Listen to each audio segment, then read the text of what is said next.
현재 한국인의 평균 수명은 83세입니다. 100년 전보다 2배나 늘어났죠. 의학기술이 발달하면서 암, 심장병 같은 질병들이 정복되고 있고 일부 과학자들은 곧 인간 수명의 한계가 사라질 것이라고 예측합니다.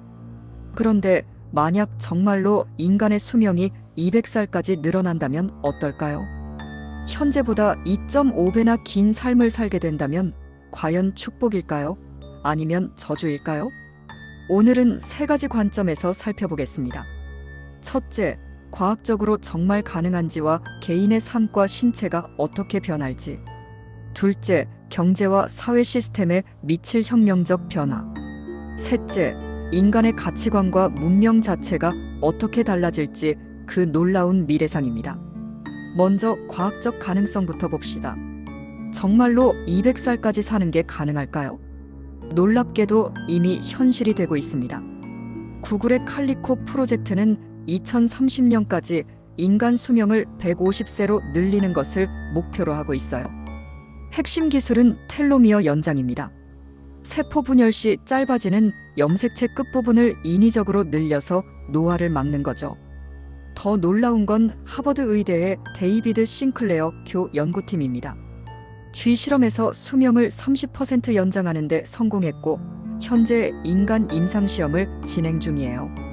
NAD 보충제를 통해 세포 에너지를 회복시키는 방법입니다. 스탠퍼드 대학의 젊은 혈액 수혈 연구도 혁신적입니다. 젊은 쥐의 혈액을 늙은 쥐에게 수혈했더니 근육과 뇌 기능이 20에서 30% 개선됐다는 거예요. 이미 실리콘밸리 부유층들 사이에서는 젊은 혈액 치료가 유행하고 있습니다. 한국에서도 연구가 활발합니다. KAIST 바이오 뇌공학과에서는 뇌오가노이드를 이용해 치매를 완전히 치료하는 기술을 개발하고 있어요. 뇌세포를 재생시켜서 기억력과 인지 능력을 평생 유지하는 거죠.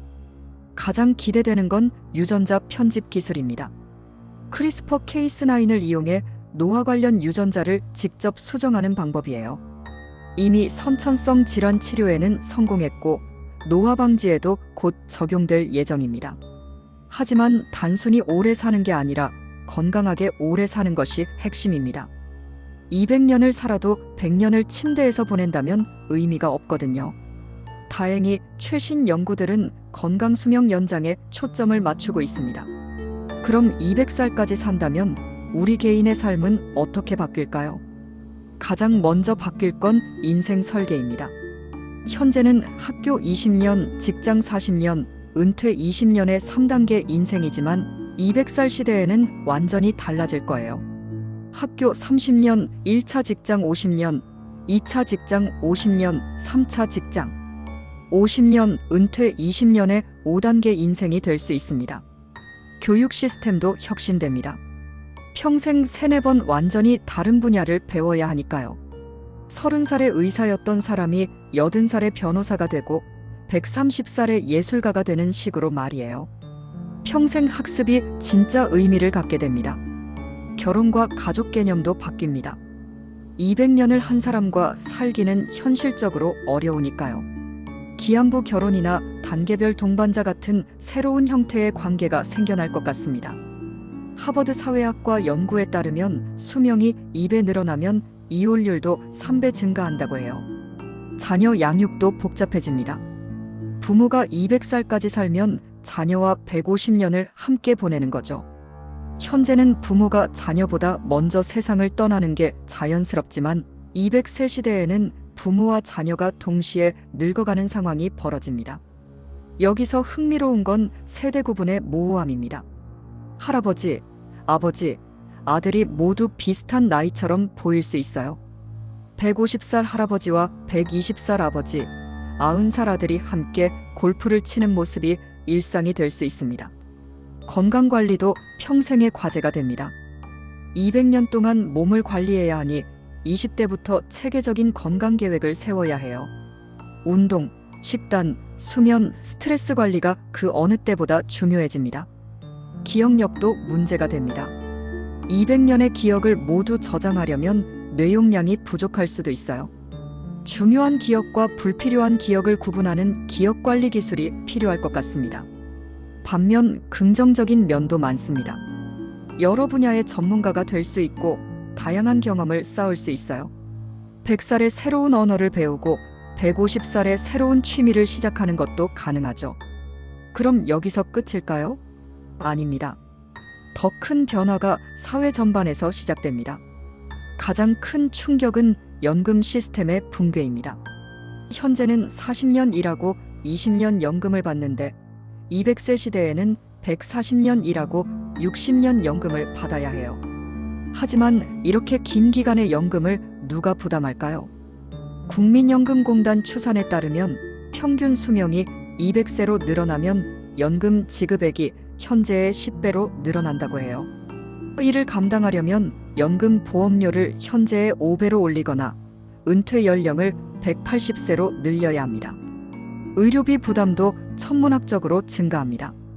200년 동안의 의료비를 누가 부담할 것인가요? 국민건강보험이 파산할 수도 있어요. 개인이 평생 200년치 의료보험료를 내야 할 수도 있습니다. 취업과 승진 구조도 완전히 바뀝니다.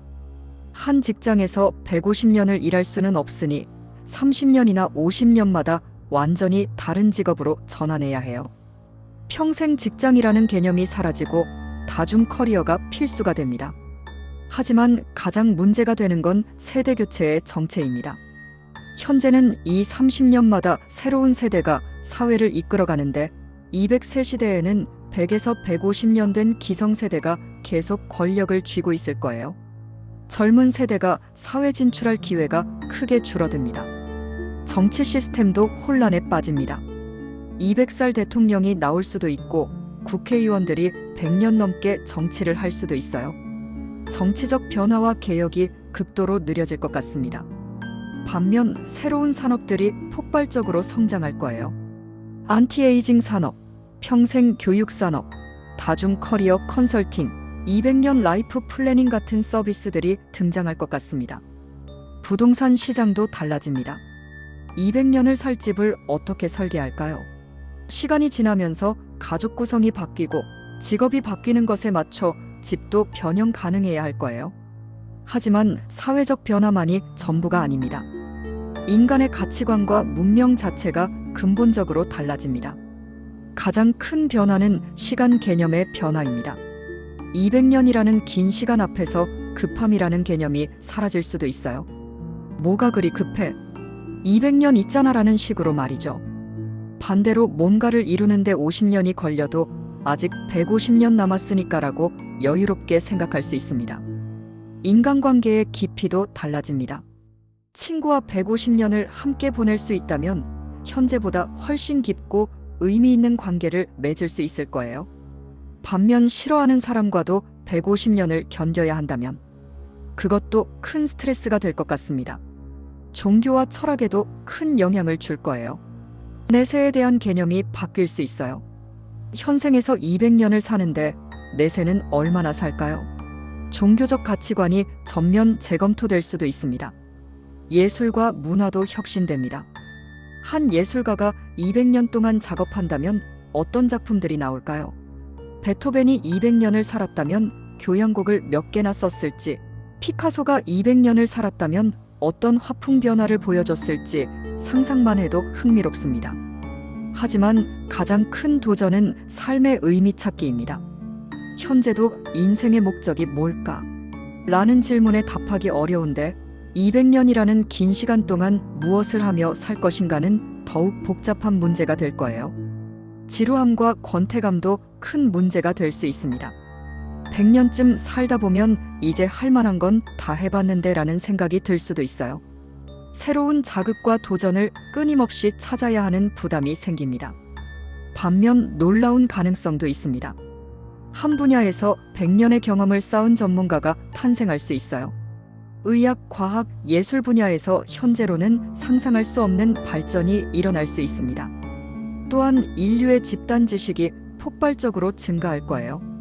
뛰어난 과학자나 철학자들이 200년 동안 연구한다면 인류 문명의 발전 속도가 기하급수적으로 빨라질 것 같습니다.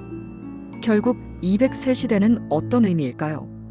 분명한 건 지금과는 완전히 다른 세상이 될 거라는 점입니다. 더 많은 기회와 가능성이 있지만 동시에 더 큰 책임과 부담도 따를 거예요. 가장 중요한 건 어떻게 살 것인가에 대한 근본적 성찰입니다. 단순히 오래 사는 것이 아니라 의미 있고 보람 있게 200년을 사는 방법을 찾아야 해요. 개인적으로는 평생 학습과 자기 개발이 필수가 되고 사회적으로는 새로운 시스템과 제도를 만들어 가야 할 것 같습니다. 무엇보다 인간다움을 잃지 않는 것이 중요할 거예요.